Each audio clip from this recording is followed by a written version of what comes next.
Hey guys, welcome back to Wings of Fire First Impressions, where I share my thoughts and experiences as a first-time Wings of Fire reader. Today we're going to be talking about Turtle and his epic journey from zero to hero. Gotta say, this character really does reflect me as a person. I thought Starflight was the most accurate reflection, but then this guy came along. Without further ado, let's get started with today's talk about Book 9, Talons of Power. Alright, so to start off, I would like to talk about how this character reflects me as a person. I think it's rather interesting. We know that Turtle wants to be a writer. I do too. Throughout the story, it was mentioned that he'd occasionally note down phrases he would later use. Kind of the same way I have so many Google Docs of written drafts of animated films that never went into production or just discontinued.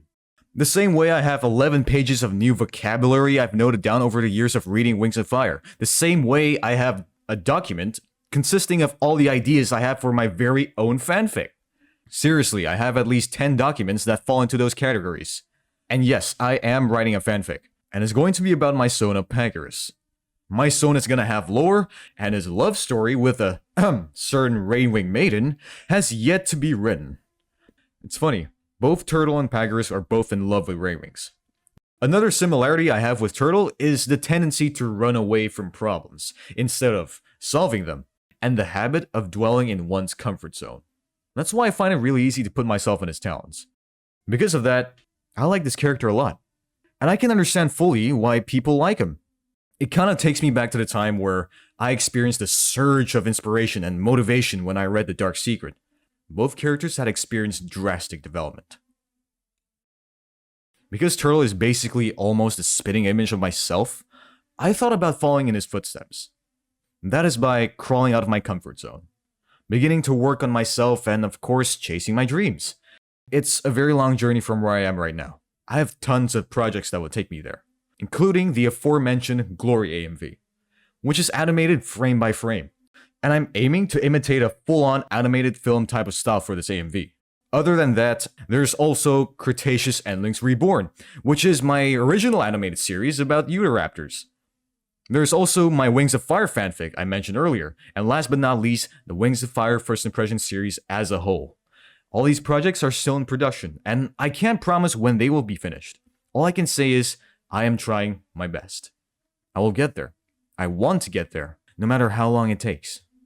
At times it becomes overwhelming, because I'm working on that along with other things like school, my university, and most importantly, taking care of myself. I have to shift my balance frequently, and that is really exhausting. Times like these, all you can do is just try your best. That's exactly what Turtle did. The world was in danger ever since Darkstalker woke up, and Turtle did his best to defeat him. Even though Darkstalker is still alive, wreaking havoc across Pyria, it could have been much worse if Turtle chose to stay in his comfort zone.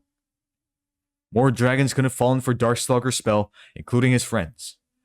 Another thing I find inspiring is the fact that Turtle not only confronted but also took responsibility for his own mistakes. He fought Anemone at the beach and told her the truth. And by doing that, he might have just saved 2 more dragons. And those dragons mean a lot to him. So, my friends, I invite you all to hold your ground and face your mistakes. As my father always says to me, you should never run away from problems. And of course, remember to give 100% of your effort if you want to chase your dreams. We only got one life, so let's make it count. Another thing I would like to talk about is the frustration I felt throughout reading the story. We know that some ancient villain, Darkstalker, has awakened, and the fact that dragons around him didn't seem to be as scared as they should. Instead, they liked him. They trusted him. Of course, I know they were under spell, but man, oh man, that really grinds my gears. And it made me root for Turtle even more. I do believe this was an intended effect made by Tui herself. And honestly, if that was the case, I gotta respect that. Because it totally worked, and it had me clenching my fists. Reading about characters blindly following a villain under a mask is just something that really triggers me. Makes me feel like I'm a gearbox in a 5-speed manual car, continuously having my gears get punished by a learner who forgets to clutch in all the time before shifting gears. I'm pretty sure that's just how I am as a person. Another thing I would like to outline was the initial reaction of the dragons at Jade Mountain, who saw Darkstalker for the first time. Just know that this opinion was not made rationally, or at least I don't think it is. Like, it's just my gut feeling. So yeah, I've always wondered why the Dragonets in Jade Mountain, especially the Nightwings, and maybe a few other dragons from different tribes, did not sort of erupt into a cloud of panicking dragons fleeing the school.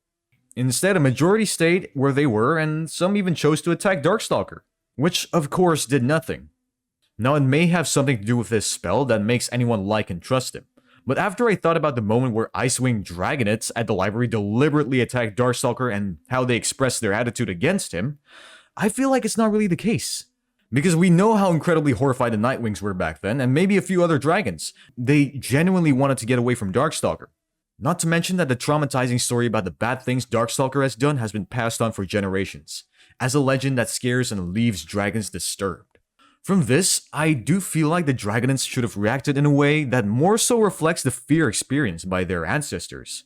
I don't think some should be attacking Darkstalker either. It's just something that feels a bit wrong to me. Anyhow, if I did miss an important detail, please let me know in the comments, because I'm always up for a discussion. Alright, that's pretty much all I want to say about Talons of Power. To be honest, I had a good feeling about Turtle before I started reading this book. Like, he is without a doubt one of those nice dragons who wouldn't hurt a soul.